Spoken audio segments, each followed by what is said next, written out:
షారాకు కూడా కలిగింది 90 ఏళ్ళు అంటే ఇక్కడో 80 ఏంటని ఆశపడి హాగరుతో వెళ్ళమని చెప్పినట్టుగా చూస్తాడు.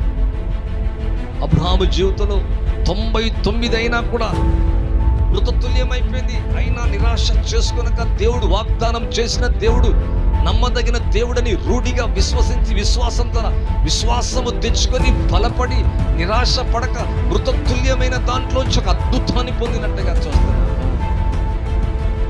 లైఫ్ ద్వారా మీ జీవితంలో అటువంటి మృతతుల్యమైన దాంట్లోంచి నిరాశలోంచి అయిపోయింది నా జీవితం, ఇక్కడికి ఏం జరగదు, ఇక్కడేం కాదు, ఈ అద్భుతం చూడలేను, నా పిల్లలు, నా ఆర్థిక సమస్యలు, నా కుటుంబ సమస్యలు, నా పిల్లలు, నా జీవితం, ఈ విధంగా ప్రతిసారి మన జీవితంలో సమస్యలు చూసినప్పుడల్లా నిరాశ పడతాం.